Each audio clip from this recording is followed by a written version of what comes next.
அனைவருக்கும் வணக்கம் மக்களே. வணக்கம். சற்று முன் கிடைத்திருக்கக்கூடிய ஒரு மிக மிக முக்கியமான செய்தி ஒன்று வெளியாகியுள்ளது. சற்று முன் குட்கா வழக்கில் வசமாக சிக்கிய விஜயபாஸ்கர் நீதிமன்றம் அளித்த அதிர்ச்சியான தீர்ப்பு, இது மாதிரி செய்திகள் வெளியாகிருக்கு. இதை பற்றி தான் இந்த வீடியோவில் நம்ம முழுமையாக பார்க்க போகிறோம். அதுக்கு முன்னாடி நம்ம சேனலுக்கு இப்போ தான் முதல் முறையாக வந்திருக்கீங்க அப்படின்னா மறக்காமல் நம்மளுடைய சேனலை சப்ஸ்கிரைப் பண்ணி சப்போர்ட் பண்ணுங்கள். வாங்க வீடியோக்குள்ளே போகலாம். பார்த்தீங்கன்னா அதிமுகவில் இருக்கும்போது இப்போ விஜயபாஸ்கர் இப்போ ஒரு முக்கிய புள்ளியாக இருந்து வர இல்லையா. இந்த நிலையில் ஏற்கனவே கொரோனா டைமில் இவர் தான் பார்த்தீங்கன்னா அதிமுக தான் ஆட்சியில் இருந்தாங்க. அந்த நிலையில் எக்கச்சக்கமான பணங்கு புழக்கத்தில் இவர் அள்ளி போட்டார் இல்லையா.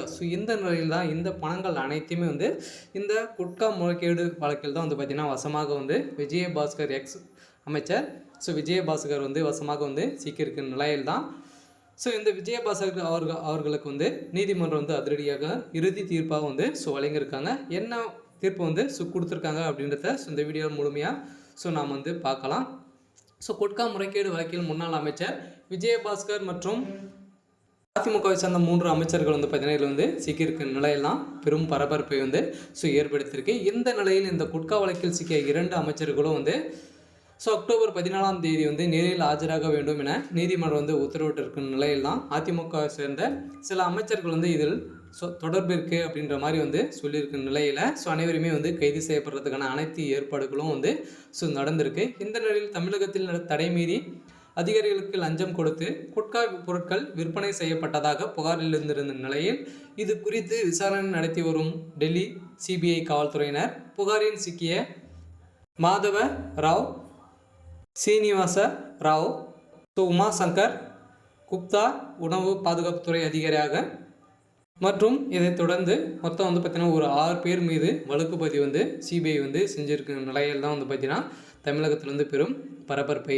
ஏற்படுத்தியிருக்கு. இந்த நிலையில் எடப்பாடி பழனிசாமி அவர்களுக்கு பெரும் நெருக்கடியை கொடுத்து வருகின்ற நிலையில் அமைச்சர் விஜயபாஸ்கர் அவர்கள் அதிரடியாக நீதிமன்றம் இவருக்கு 3 ஆண்டுகள் சிறை தண்டனை வழங்கணும் அப்படின்ற மாதிரி தீர்ப்பு வழங்க இருக்கிறதாக செய்திகள் வழங்கியிருக்கு. பார்த்தீங்கன்னா செந்தில் பாலாஜி அவர்கள் இருக்கார் இல்லையா. இதே மாதிரி தான் விஜயபாஸ்கர் அவர்களுக்கும் வழங்கத்துக்கான அனைத்து ஏற்பாடுகளும் குற்றப்பத்திரிகை 3000 பக்கங்கள் கொண்ட குற்றப்பத்திரிகை பார்த்தீங்கன்னா அன்னைக்கு தாக்கல் செய்ய போகிறாங்க. இந்த நிலை குட்கா வழக்கில் சிக்கிய விஜயபாஸ்கர் அவர்களுக்கு அதைத் தொடர்ந்து பி.வி. ரமணா அவர்களுக்கும் பார்த்தீங்கன்னா முன்னாள் காவல்துறை ஆணையராக இருந்தவருக்கும் இன்னும் 3 பேருக்கும் பார்த்தீங்கன்னா அதிரடியாக நீதிமன்றம் தீர்ப்பு வழங்கியிருக்காங்க. இந்த தீர்ப்பின் அடிப்படையில் மூவருமே நேரில் ஆஜராகணும் அப்படின்ற மாதிரி நீதிமன்றம் அதிரடியாக தீர்ப்பு வழங்கியிருக்காங்க. இருந்தாலும் இவருடைய வழக்கில் என்ன நடக்க போகுது அப்படின்றத நம்ம வெயிட் பண்ணி பார்க்கலாம். இதை பொறுத்தவரைக்கும் பார்த்தீங்கன்னா 21 பேர் மீது சிபிஐ குற்றப்பத்திரிக்கை தாக்கல் செஞ்சுருக்காங்க. மேலும் யார் சிக்க போகிறாங்க அப்படின்றத நம்ம வெயிட் பண்ணி பார்க்கலாம். இது மாதிரி அரசியல் சார்ந்த நிகழ்வுகளை தெரிஞ்சுக்கணும் அப்படின்னா மறக்காமல் நம்மளுடைய சேனலை சப்ஸ்கிரைப் பண்ணிக்கோங்க. தேங்க்யூ.